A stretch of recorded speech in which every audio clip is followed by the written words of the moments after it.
তুই ফলোয়ারের মধ্যে এইসব কি গুজব ছড়াস? কার ছুটি দিব না দেবে তুই ভালো জানিস না আমি জানি। স্যার আমি তো মানে আপনার ভালো করতে গিয়ে কালো হয়ে গিয়েছি।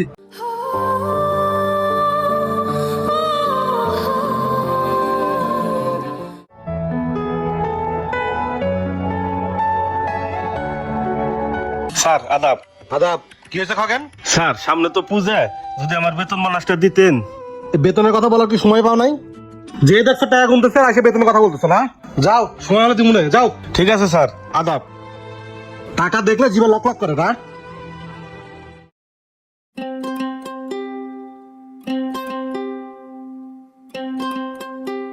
দাদা কালকে থেকে দেখতেছি আপনার মনটা খারাপ, কি হয়েছে কম তো? সেদিন বেতন বোনাসের জন্য এমডি স্যারের কাছে গেছিলাম, কথাবার্তা না শুনে উল্টো উল্টো কথা কই আমার খেদাই দিল। কি কম দাদা, এই পূজা ছুটির জন্য আপনি এমডি স্যারের চেম্বারে গেছেন কেন? আপনি ম্যানেজার স্যারের কাছে আগে কইতেন। আরে দাদা আমারই ভুল হয়ে গেছে, আগে ম্যানেজার স্যারের কাছে যাওয়া উচিত ছিল। এই খগেন দা, আপনি না 2 মাসে গিয়ে ছুটি গেলেন 11 দিন, এখন আমার ছুটি কিসে? আর আমি যদি শুনছি বুঝে কাজে অনেক চাপ, এমনি স্যার মনে কারো ছুটি দিব। আর আপনি ছুটিতে কি করবেন? বাড়ির পাশে তো আমার মন্দিরের প্যান্ডেল, সন্ধ্যার সময় যাবেন, মার বাড়ি খাবেন, আর দিনটার দ্বারা একটু ডান্স দিবেন।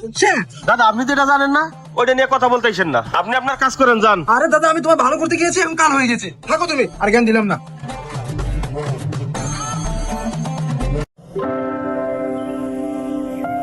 আদাব স্যার। আদাব। কি খগেন, কিছু বলবা? স্যার ওই যে এমডি স্যারের কাছে গেছিলাম পূজার ছুটির জন্য, আর বেতন বোনাসটা যদি একটু দিতেন স্যার একটু ভালো হইতো। তুমি আমার কাছে না জিজ্ঞেস করে এমপি স্যার কাছে কেন গেছো? তোমার বছর ছুটি কয়বার দিব? এই তুমি এই সময় ছুটি কাটাও না? ভালোই শুরু করছো, আর বছরে 3বার ছুটি কাটাইবা? হ্যাঁ না মানে স্যার বউ ফুলাফাত নিয়ে একটু পূজার মার্কেট করতাম। আচ্ছা শোনো, এমপি স্যার বিকালে আসতেছে, ওনার সাথে আমি কথা বলবো না। আনজাও। ঠিক আছে স্যার আদাব স্যার। কাম কাজটা খালি ফাঁক পাইলে ছুটি ছুটি।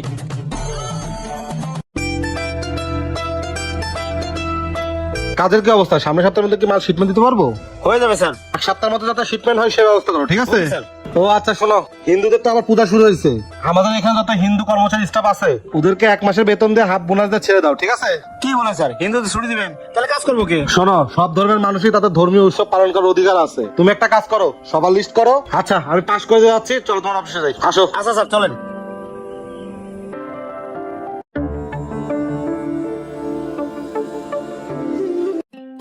স্যার আমাদের এই ফ্লোরে টোটাল হিন্দু আছে 18 জন। আচ্ছা তুমি একটা কাজ করো, আমি অ্যাকাউন্টসে বলে দিচ্ছি, তুমি ওদের 1 মাসের বেতন আর হাফ বোনাস দিয়ে ওদের ছুটি দিয়ে দাও, ঠিক আছে?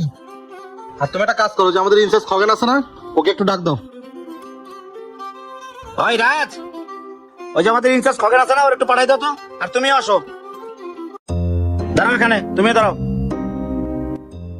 আদাব। খগেন তুমি বেতনের জন্য ম্যানেজারের কাছে যাবা, তুমি আমার চেম্বারে গেছো কেন? স্যার ওরা বলা বলি করতেছিল তো, এবার বলে পূজায় আপনি ছুটিও দিবেন না, বেতন বোনাসও দিবেন না, এই জন্য স্যার আমি ঘাবড়াই গেছিলাম, তাই বাধ্য হয়ে আপনার অফিসে গেছিলাম আমি। তাই বলে তুমি কাজ কাম বাদ দিয়ে আমার চেম্বারে যাবা? শোনো, প্রত্যেকটা মানুষের তার ধর্মীয় উৎসব পালন করার অধিকার আছে, তোমারও আছে, এটা নিয়ে ঘাটানোর কোনো কিছু নাই। এটা আমি ম্যানেজারকে আগেই বলে রাখছিলাম, সবাইকে 7 দিনের ছুটি দিবেন, 1 মাসের অগ্রিম বেতন দিয়ে হাফ বোনাস দিয়ে ছেড়ে দিবেন, সবার তো সিট রেডি করে রাখছে। আর শোনো, তোমার জন্য আমি আলাদা করে টাকা রাখে দিচ্ছি, বুঝছো?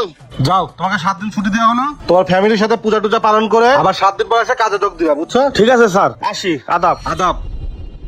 আরে এই উগান্ডার বাচ্চা, তুই ফলোয়ারের মধ্যে এইসব কি গুজব ছড়াস? কার ছুটি দিব না দেবে তুই ভালো জানিস না আমি জানি। স্যার আমি তো মানে আপনার ভালো করতে গিয়ে কালো হয়ে গিয়েছি। স্যার আমাকে কি পূজা ছুটি দেওয়া যায় না?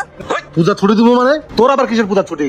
আর শোন, তোর আমি লাস্ট ওয়ার্নিং দিলাম, এই ফলোয়ারের মধ্যে কারোর সাথে গিট্টো লাগাবি না, ঠিক আছে? সুন্দর মতো কাজ করবি, যা। আর ম্যানেজার সাহেব, জি স্যার। আপনি অ্যাকাউন্টস থেকে ওদের বেতন আর বোনাস দেওয়ার ব্যবস্থা করেন, ঠিক আছে? আমি গেলাম। Okay sir. ভিডিওটিতে যদি কোনো ভুল ত্রুটি থেকে থাকে তাহলে ক্ষমা দৃষ্টিতে দেখবেন। ভিডিওটি ভালো লাগলে বেশি বেশি শেয়ার করে সবাইকে দেখার সুযোগ করে দিন। তো সবাই ভালো থাকবেন। আসসালামু আলাইকুম।